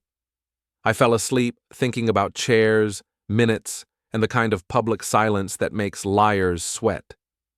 Elise's family dinner invitation arrived the next morning as if she were offering peace, but the timing made it obvious she was offering pressure. She said her mother wanted to see us. She said everyone was worried, and she said it would help if we showed up together, because the rumors were getting worse. She kept using the word rumors as if rumors were a weather pattern that appeared without human effort, and not the natural product of a woman planting fear like seeds. I agreed to go, not because I wanted to sit through another performance, but because refusing would feed the narrative she had already been building. When someone is trying to paint you as unstable, the most effective response is to be calm in the places they expect you to crack. Her mother's house sat in a neat coastal neighborhood with trimmed hedges and the kind of quiet that feels judgmental. Inside, the air smelled like roasted garlic and air freshener, and everything was arranged with the careful control of a woman who believed order was morality. Elise's mother greeted me with stiff warmth, the kind that makes you feel inspected, and her father gave me a nod that carried an unspoken warning, because older men like him always prefer a tidy story over an ugly truth. Elise's sister was there too, watching me with the open curiosity of someone who had heard a dozen versions of me and wanted to see which one matched my face. The table was set for more people than necessary, which was a small detail that mattered because Elise loved audiences, and she rarely did anything that did not include witnesses. Breyer was not there. But her influence was, because Elise's mother opened dinner by talking about how relationships require patience, and how partners should not punish each other, and how a woman's mistakes should be met with grace. The speech was almost word for word the same as Breyer's messages, just delivered with older vocabulary and more authority. I ate slowly, nodded politely, and let them talk, because people reveal their sources when they repeat phrases they did not invent. Elise sat beside me and kept touching my arm lightly, the way she did when she wanted the room to see us as united. The touch did not feel affectionate. It felt like a brand.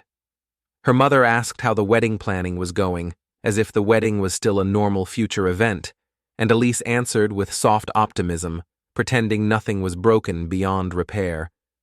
Then her mother turned to me and asked gently whether I had been under a lot of stress lately. The question was not really a question. It was an opening for a diagnosis, a polite way to set the stage for labeling my calm boundaries as instability. I answered that I was fine, that stress was normal, and that I handled my problems without shouting. Elise's sister tilted her head as if she expected me to sound angrier, and her father watched my hands as if he expected them to shake. They were all waiting for me to perform the version of me Elise had been describing. When I did not, the room's certainty started to wobble. Halfway through dinner, Elise tried to steer the conversation toward forgiveness. She said everyone makes mistakes. She said it was a hard season, and she said she and I were working through things privately. She emphasized privately, which was rich, because she had done nothing privately since the moment she felt threatened. Her mother nodded approvingly, then said it would be a shame if I let pride ruin a good relationship. Pride is another word people use when they want to shame you into accepting disrespect. I set my fork down, looked at Elise calmly, and asked her one question, the same way I had planned to ask it in every pressured room until she tripped over it. I asked Elise, in a steady voice, what time she arrived at the bar the night she said she was with Briar. The table went still in that awkward way, because people hate specifics when they have been living in abstraction. Elise blinked, smiled, and said she did not remember exactly, which was the first retreat, the attempt to remove the conversation from the timeline. I nodded and asked her to give an approximate time, because approximate is still a point on a map. Elise glanced at her mother, then said around 9, maybe a little after. Her mother frowned, as if she did not like where this was going, and Elise's father shifted in his chair as if he was preparing to intervene. I waited a beat, then asked Elise what time she left, because leaving time matters even more than arrival time. Elise hesitated again, and the hesitation was loud in that quiet room. She said she left around 11 because she had to come home. I nodded again. Then I asked her why the merchant alert on my card showed a coastal hotel charge after midnight, tied to the same night. Elise's eyes widened just slightly, and the soft mask she wore at dinner tightened into something sharper. She tried to say it was a mistake, but her voice sounded thinner than it had at home, because a lie spoken in front of family carries a different risk. Her mother jumped in quickly, saying financial systems make errors, and her tone was protective, almost aggressive. I nodded toward her mother, respectfully, and said errors happen, but repeated errors create patterns. Elise's sister stared at Elise now, not at me, and I saw the shift I wanted, because the power in these situations is not in convincing the loudest person, it is in making the quiet observers start watching the right target. Elise's father asked me, calmly but firmly, whether I was accusing Elise of cheating. The word cheating hung in the air like smoke, because saying it plainly removes everyone's ability to pretend this is just stress. I answered that I was not here to accuse anyone with feelings, and I was not here to insult anyone. I said I was here to clarify reality, because reality had been distorted in our friend circle and now, apparently, at this table. Elise tried to laugh lightly, but the laugh came out wrong, like a cough, and she said I was doing this on purpose, that I was embarrassing her, that I was trying to punish her in front of her family. Her mother looked furious, not at Elise, but at me, because older women like her often treat the messenger as the threat. Elise's sister, though, kept staring at Elise with a slow, dawning understanding, because sisters recognize performance, even when parents prefer denial. Then something happened that Elise did not control, which is the only kind of event that matters. Elise's cousin arrived late, slipping in with an apology and a nervous smile, and she mentioned, casually, that she had seen Elise at the coastal bar a couple weeks back, with a guy she did not recognize, and she asked if that was one of the wedding vendors. The cousin said it like a normal social comment, not a bomb, and the room snapped into silence again. Elise's face went pale in a way that no makeup can hide. Her mother's expression froze, because now the issue was no longer my stress, it was a third party's observation landing on the table without my prompting. Elise tried to recover by saying the cousin must be mistaken, and she said it too quickly, and her cousin frowned, insisting she was sure, describing the ocean mural in the corner booth, describing Elise's dress color, describing the man's hair. The cousin did not name Jude, but she did not need to, because the specificity built its own credibility. Elise's sister looked at me with a sharp new interest, and I could tell she was running the same mental math I had been running all week, connecting details and noticing how the lies did not align. Elise's father cleared his throat and asked Elise whether any of this was true. Elise stared at her plate like her food might rescue her. Then she looked up with a wounded expression and said she felt trapped, and she said she made a mistake, and she said she did not want to lose anyone. The words were designed to trigger empathy, to turn betrayal into vulnerability. Her mother immediately softened, reaching toward her like she was a child, and she said people do stupid things when they are scared. Elise leaned into that comfort, and for a second she looked relieved because she had found the old path again, the path where her pain becomes the center and everyone else's pain becomes an inconvenience. I did not interrupt. I did not argue. I let the room absorb the fact that Elise still could not answer a simple timeline question without shifting into feelings. Then, I asked one more thing, calmly, because calm is the only force that makes emotional manipulation look ridiculous. I asked Elise why she told our friends I was unstable weeks before I even saw the story. Elise's head snapped toward me, and her eyes flashed with anger, because that question was not about a bar or a charge, it was about intent, and intent is harder to excuse. Her mother asked what I meant, and Elise tried to talk over me, saying I was twisting things again, saying I was trying to make her look bad. Elise's father raised his hand slightly, the quiet authority of a man used to shutting down chaos, and he told Elise to let me finish. I said respectfully that someone in our circle admitted Elise had been preparing them to expect a bad reaction from me. I said the narrative was being built before the evidence surfaced, and that suggested planning, not panic. Elise's mother's face tightened because she had been comfortable believing her daughter made one impulsive mistake, but planning turns mistake into choice. Elise's sister's eyes narrowed because now she was seeing the outline of a manipulation, not a romance. Elise tried to deny it, then tried to soften it, then tried to reframe it as her seeking support because she was scared. The words sounded plausible, but the timing did not, and timing is what destroys plausible lies. Her cousin, still standing near the doorway, looked uncomfortable and said she did not want to be involved, then quietly admitted she had heard Breyer telling people Elise needed protection from my reaction. That admission was not dramatic. It was worse.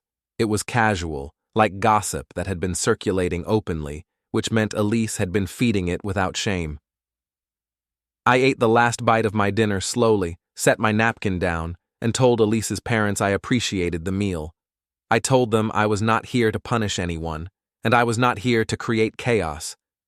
I said I was here because my name was being dragged through official processes now, and I would not accept being labeled unsafe for enforcing lawful boundaries. Elise's mother looked torn between anger and fear, because mothers like her do not know how to handle a daughter who is both loved and wrong. Elise's father looked tired, like a man realizing that the tidy story he wanted was not available anymore. Elise looked furious, because her stage had turned on her, and she could not control it. On the drive home, Elise accused me of ambushing her, and she said I was cruel, and she said I had humiliated her in front of her family. I told her I asked one question and she could not answer it without lies. She said I was destroying our future, and I told her she destroyed it the moment she chose a crowd over honesty. She fell silent, and the silence felt heavier than any shouting, because silence is what arrives when someone realizes their usual tools are failing. When we got home, Elise went straight to the bedroom and shut the door hard enough to make a point, and I let her, because points do not matter when records do. I opened my notebook, wrote down the cousin's observation and the mention of Briar's protection language, and I dated it carefully.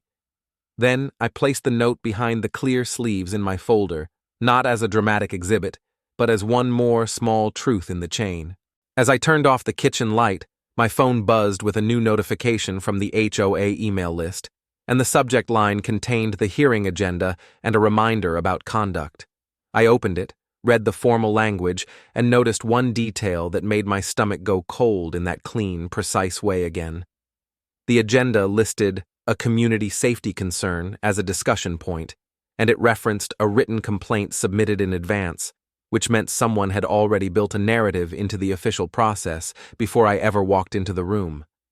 I saved the email header, printed it, slid it into the folder, and stood there in the dark kitchen for a moment, listening to Elise pace behind the closed bedroom door. The hearing was no longer just about clearing my name. It was about ending the game where Elise and Briar used institutions like props, and where my friends treated my life like a vote. I set the folder by the front door again, checked the time, and felt a quiet certainty settle into my chest, because tomorrow was the day they would try to make me react, and tomorrow was the day I would give them nothing but paper and silence.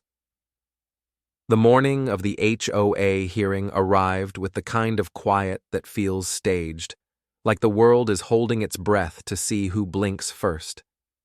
I woke up before my alarm, showered, and dressed in plain clothes that looked boring on purpose because nothing frustrates a rumor machine more than a man who refuses to look like a headline. Elise stayed in bed at first, then emerged with puffy eyes and a tight mouth, pretending she was exhausted from stress rather than consequences. She asked if I really planned to go, and she tried to make the question sound caring, but the fear underneath it was practical. She knew the hearing was a public arena, and public arenas are dangerous for people who rely on vague stories instead of verifiable facts. I ate breakfast slowly, checked my folder one last time, and added a single sheet on top, the simplest one in the stack. It was my one-page date-place payment table, printed cleanly, with the exhibits listed beneath it, like a menu of reality. I did not add commentary. I did not add emotional language. I did not add accusations. I listed what happened, when it happened, and what proof existed, because the fastest way to drain power from manipulation is to remove the need for interpretation. Elise hovered near the kitchen counter while I worked, watching the folder as if it were a weapon. She asked what I was planning to say, and I told her I was not planning to say much. She frowned because she wanted a speech to clip, a tone to twist, a reaction to brand as unstable. I told her that if the complaint was about safety, then a calm man with documented facts would be the safest thing in the room. Elise muttered that I was being dramatic, and it was almost funny to hear her reach for that word again, like a child repeating a curse she thinks controls adults. On the drive to the clubhouse, I kept my hand steady on the wheel and my mind focused on sequence. The hearing had a time and a place and an agenda, and that meant it had structure.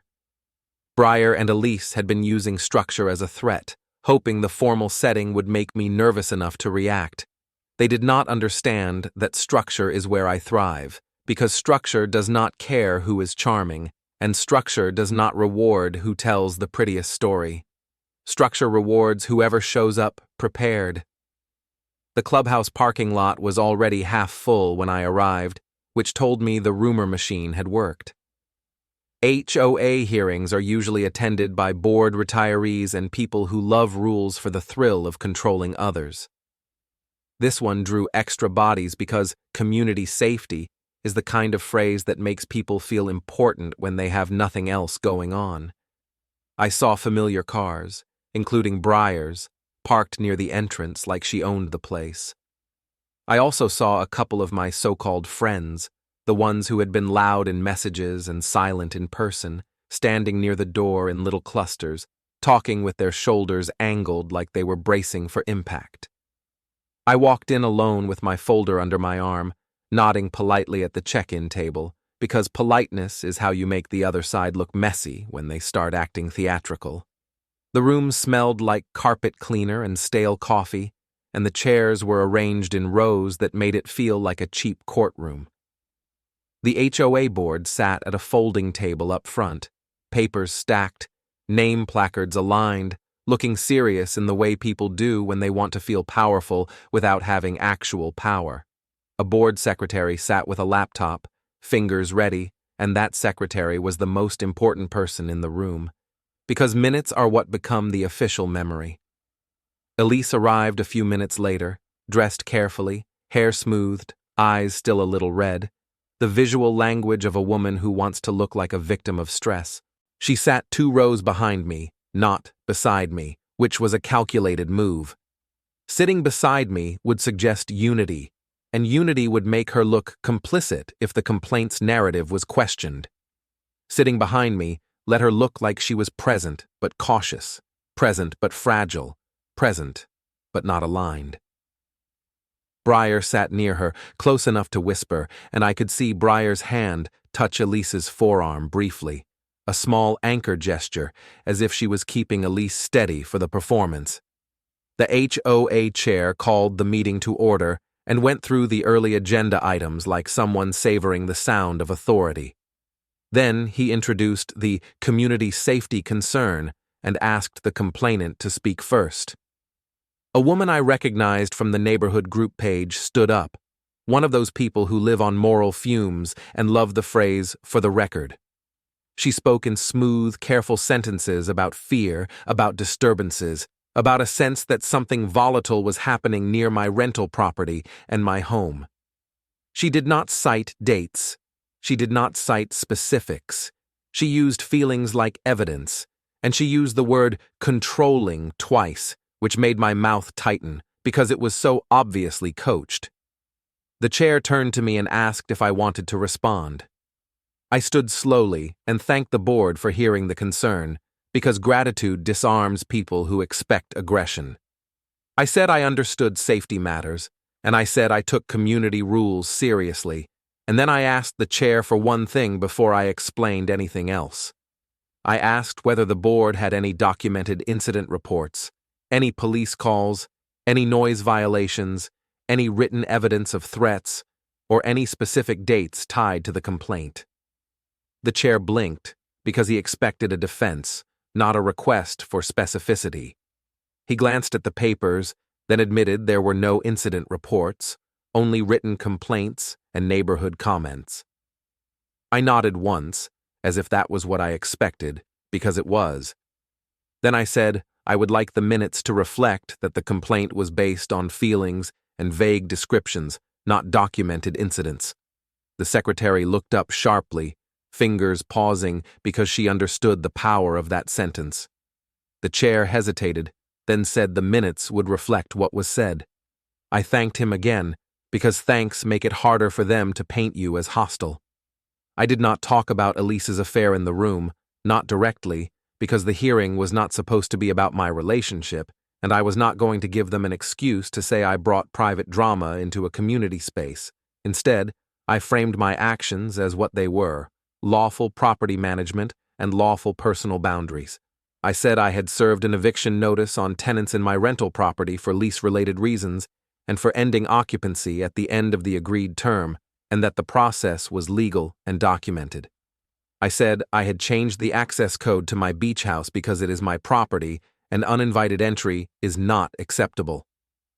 I said none of these actions involve threats, violence, or harassment, and I said I had not raised my voice, vandalized anything, or put anyone at risk.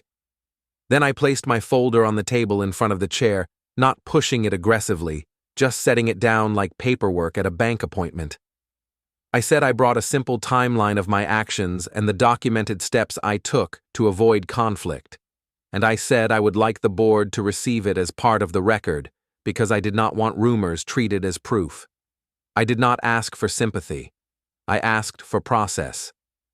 The chair looked uncomfortable because process limits performance, and this room had been built for performance.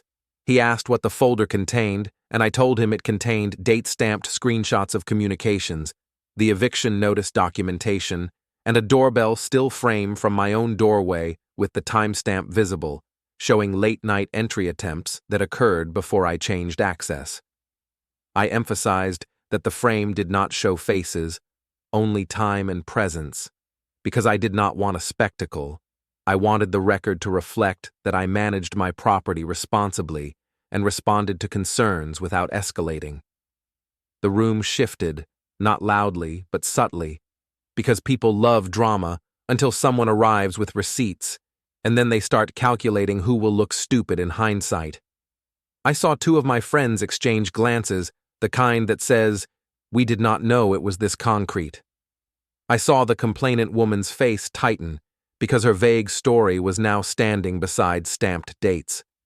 I saw Briar lean toward Elise and whisper something, and Elise's posture stiffened because they realized they could not win this by labeling me unstable if I stayed boring and prepared. The chair asked whether I had threatened anyone, and I answered no, clearly, and I asked that the minutes reflect my denial and the absence of documented incidents. The chair asked whether I had harassed my tenants, and I answered no, and I said all communication was documented and polite. Then a man in the room, one of the neighborhood busybodies, asked loudly whether this was really about a breakup, implying I was using property to punish a woman. The question was meant to provoke me into confirming the affair in front of everyone, because that would turn the hearing into a soap opera and let the board dismiss it as personal drama. I did not take the bait. I said calmly that my personal relationship is private and that the HOA's role is to address community rule compliance, not to adjudicate rumors. I said the only relevant facts were my lawful actions and the absence of safety incidents. The secretary's fingers started moving again, and I could feel the power shifting into the minutes where it belonged. The chair called for order, and then he did something that mattered. He said the board would accept the folder for review and would record that no official incident reports existed beyond the written complaints. He said the board would not take action against me based on vague fear alone, and he said if anyone had specific incidents, they should submit them with dates and evidence. The room deflated slightly, like a balloon losing air, because the narrative weapon had just been dulled. Elise stood then, and my stomach tightened, because Elise never stays silent when a stage appears. She spoke with trembling softness, saying she had been scared lately and felt stressed, and she implied that my boundaries made her feel unsafe without stating it outright. She was trying to keep the label alive while avoiding direct accusation that could be challenged. The chair asked her if she had any specific incidents to report, and Elise hesitated, because the truth was she did not, and hesitation in a formal room looks like what it is. I watched her carefully, because this moment was the hinge. Elise could have backed down and let the hearing end. Instead, she glanced at Briar, and Briar gave a tiny nod, and Elise's face tightened as if she had swallowed something sharp. She said there was a lot going on, and she said she did not want to get into details, but she wanted the board to keep an eye on me. The room murmured softly, and I could feel the old temptation to snap rising in my chest, the urge to expose everything right there. I did not snap. I reached into my folder and pulled out one sheet only, the cleanest one, the one with no emotion. I held it up just long enough for the chair and secretary to see it, then set it down in front of them. It was the printed email header and hearing agenda showing that community safety had been added and that a written complaint had been submitted in advance. And on the same sheet, I had printed the email header from Briar to me, suggesting I attend with a mediator, implying I needed supervision. I said calmly that the timing of these communications suggested a coordinated attempt to shape a narrative before any facts were examined, and I asked that the board include the sheet in the record as context for why I requested specificity. The room went quieter than before, because coordination is the one thing gossip thrives on and fears being named. The chair stared at the paper, then at Elise, then back at me, and he looked like a man who suddenly wanted the meeting to end. The secretary typed steadily, and the sound of keys was the only honest applause I needed. The chair closed the item, thanked everyone, and moved to the next agenda point. But the energy had changed. People who came expecting a spectacle now sat with the uncomfortable awareness that they had been invited to judge a man based on a story that could not survive a single request for dates. Elise sat down slowly, face stiff, jaw tight, and Briar leaned in again, whispering faster now, like a gambler watching chips slide away. When the meeting ended, people filed out in clusters, avoiding eye contact or offering stiff nods like they were unsure which side was safe now. The complainant woman left quickly, not because she was ashamed, but because she was embarrassed. An embarrassment is the one consequence people like her cannot tolerate. Two of my friends lingered near the exit, looking like they wanted to speak to me, but did not want to be seen speaking to me, which told me everything about their character without a single word. Elise approached me outside the clubhouse with Briar hovering 2 steps behind her, and Elise's voice was low and sharp. She said I made her look crazy in there, and she said I blindsided her, and she said I was cruel for bringing papers like that. I looked at her calmly and told her I did not make her look like anything. I told her I asked for facts, and the room heard the silence where facts should have been. Briar stepped forward, trying to reclaim control, saying this was getting out of hand, saying I was escalating again. I did not argue with Briar. I did not even address her.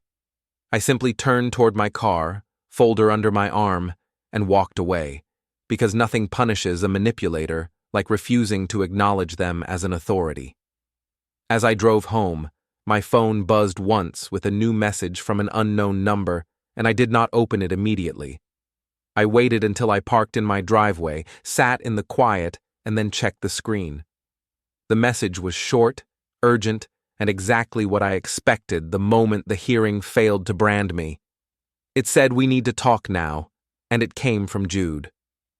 I waited until I was parked, then I read Jude's message twice, because urgency is often a mask for self-interest, and Jude had been smiling in public while my life was being reduced to a punchline. I did not call him immediately because calling gives the other person the pace, and I do not hand pace to people who already took liberties with my name. I replied with one line, telling him a time and a place, and I chose a place that had 2 things he could not argue with: steady lighting and witnesses. The place was the small beachside coffee spot near the community center, the one that stays crowded even on weekdays, because the town loves routine more than it loves truth. Jude arrived 10 minutes early, pacing near the entrance like a man rehearsing which version of himself would survive this meeting. He looked cleaner than he deserved, hair set, shirt pressed, posture confident, but his eyes kept scanning the crowd, not for me, but for Elise and Briar. That scan told me the first important thing, which was that he was afraid of the same people who had been calling me unstable. When he finally saw me, he stepped forward as if we were friends, then corrected himself mid-step, because he remembered how public optics work now that they no longer protected him. He started with a soft apology that sounded like a template, and I let him finish without helping him find the right words. Then he did what men like Jude rarely do unless the ground has shifted under them. He admitted he had been fed a story about me weeks before the tagged clip ever appeared, and the story was that I was possessive, unpredictable, and the kind of man who weaponizes money when he feels threatened. He said Elise had framed herself as trapped and tired, and he said Briar had backed it up, adding details that sounded specific enough to feel true. He said, in the same breath, that he believed them because the group believed them, and because believing them made him feel like a rescuer instead of a participant. I asked Jude one simple question, because simple questions are where lies die. I asked him why he contacted me now, after the HOA meeting failed to brand me. Jude's face tightened, and he glanced down at his phone as if it contained instructions that were no longer useful. Then he admitted the part he did not want to admit, which was that Elise was turning on him. He said she had promised him this would stay quiet, and that the one-time mistake language would contain it, and that I would fold under social pressure like a man desperate to keep his friends. He said she panicked when I did not fold, and she started blaming him for being careless, for letting himself get seen, for paying publicly, for becoming visible. I watched Jude's mouth form excuses, and I waited for the one thing that mattered. He finally said that Elise and Briar had planned a last move if I did not break, and the move was to push the safety narrative harder until I either apologized publicly or looked guilty by refusing. He said the plan included one disgusting detail that made my jaw tighten, because it was the kind of detail you do not invent unless you are already living in a moral swamp. He said Elise had been coached to describe me as scary calm, to imply I might snap, and to plant the idea that she needed protection so everyone would treat her betrayal like self-defense. Then Jude delivered the late truth that made everything click into one clean shape. He said the affair was never just about sex or romance, not in the way the group wanted to frame it. He said Briar had been pushing Elise to secure access to my beach house permanently, not by asking, but by building a narrative where I looked unfit to control shared spaces. He said Briar kept calling the beach house the group's safe place, and she kept talking about how Elise deserved stability after the breakup, and she kept implying that if Elise played it right, the group would pressure me into letting her keep the house for weekends. He said Elise had started believing it, because Elise believes anything that lets her keep the stage while avoiding accountability. I did not raise my voice, and I did not lean forward, and I did not give Jude the satisfaction of seeing rage. I asked Jude if he was willing to repeat that in front of witnesses in a controlled setting with no speeches, just facts. Jude hesitated, because men like him love private confessions and hate public responsibility. Then he nodded, and the nod looked like surrender, not bravery, which was fine, because surrender is still useful if it is recorded. That afternoon, I sent one message to the same group email list that had been used to smear me, and I kept it neutral, short, and official. I said I would attend the community center's open forum that evening, and I said anyone with concerns about safety or property issues could attend as well. I did not mention Elise, and I did not mention Jude, and I did not mention betrayal, because mentioning betrayal would let them dismiss it as drama. I framed it as what it had become, a public narrative attack using community processes as a weapon. By sunset, the community center room was full, not packed like a concert, but full enough that every whisper had an audience. The same faces from the HOA hearing were there, plus extra ones who came because the town cannot resist the promise of someone else's collapse. Briar arrived early and positioned herself near the front, posture relaxed, smile bright, as if she was hosting. Elise arrived with her hair perfect and her eyes slightly red again, the familiar costume of the wounded woman forced into public life by a cruel man. Grant and Tessa arrived together, carrying the tight, desperate energy of people who had spent the day learning what homelessness feels like when it stops being hypothetical. They sat close to Briar because panic seeks leaders, even fake ones. I arrived last because arriving last controls attention without asking for it. The chairs had been set in rows, and I had asked the forum coordinator earlier, through the normal sign-up process, whether I could place a short printed handout on seats for anyone who wanted it. The coordinator agreed because it was not a favor, it was a standard request, and I had complied with the same boring rules everyone else had to follow. Each chair had a single sealed sleeve, simple and clean, containing a one-page timeline with exhibits listed, nothing graphic, nothing invasive, just dates, places, payments, and the small lawful steps I took when people tried to distort reality. The room shifted as people noticed the sleeves, because people love rumors until they have to hold paper. Briar's smile faltered for the first time, and Elise's eyes moved quickly over the chairs as if she was counting damage. The coordinator opened the forum, reviewed basic conduct rules, then asked if anyone wanted to speak about community concerns. Briar raised her hand immediately, because of course she did, and she started with her practiced softness about supporting friends, about safety, about power imbalances.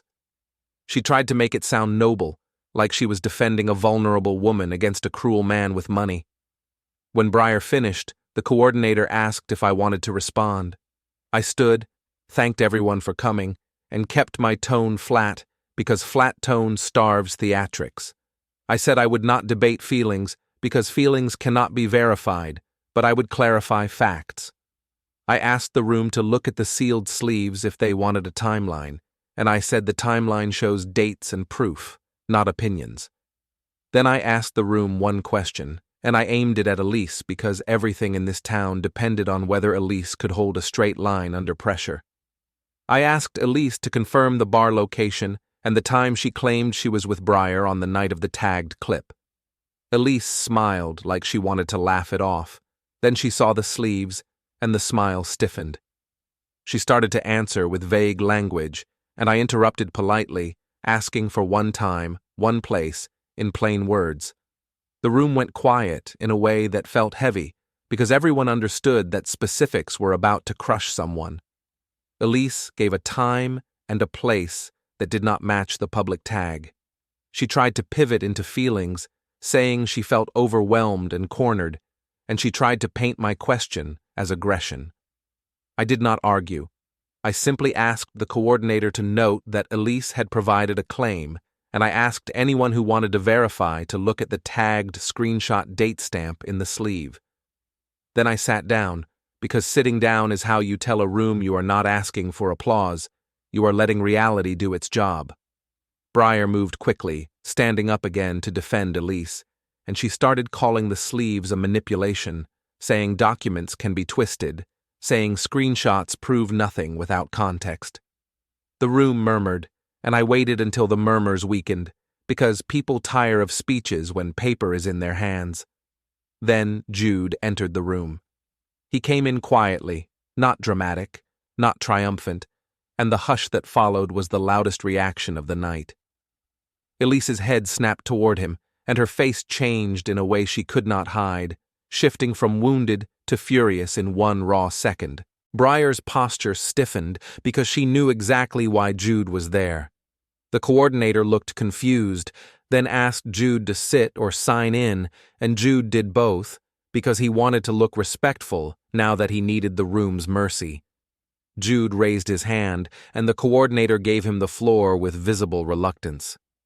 Jude spoke without charm, because charm fails when the room is holding documents.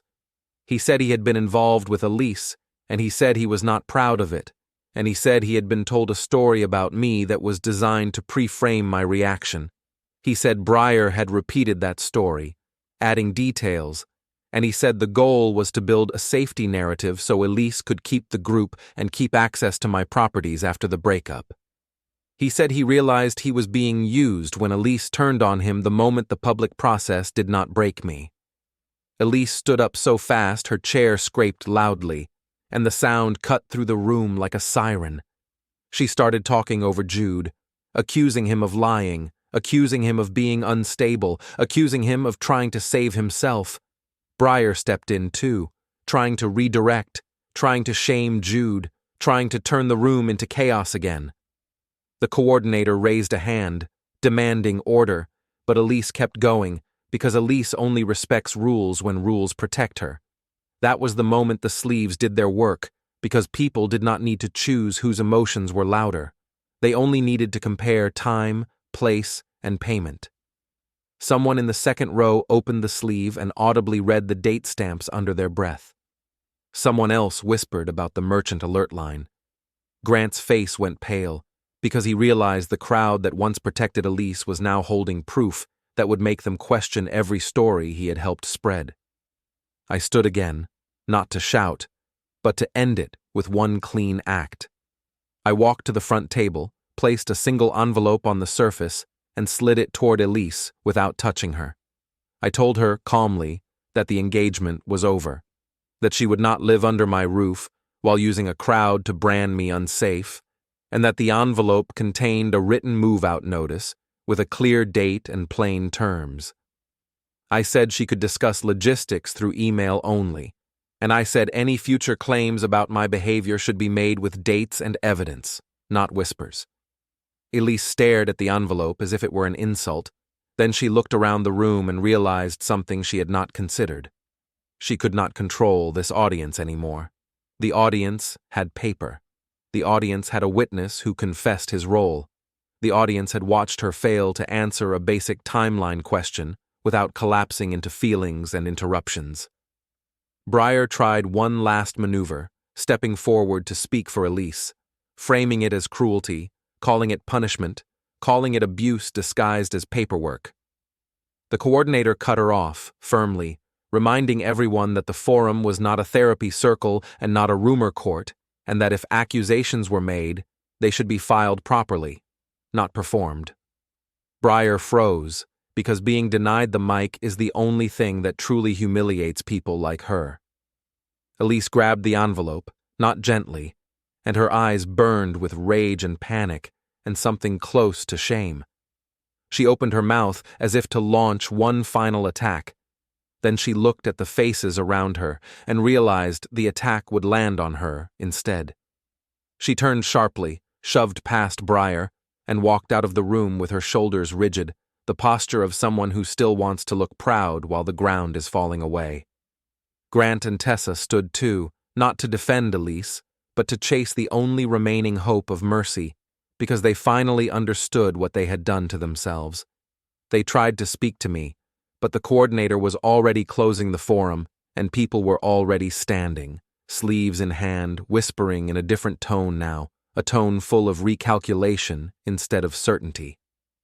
I picked up my folder, looked once at the envelope spot where Elise had stood, and walked out into the night air, because the truth had finally been spoken in a room that could not unhear it, and the only sound behind me was the scrape of chairs and the quiet, frightened silence of people realizing the beach house was never theirs, and it never would be again.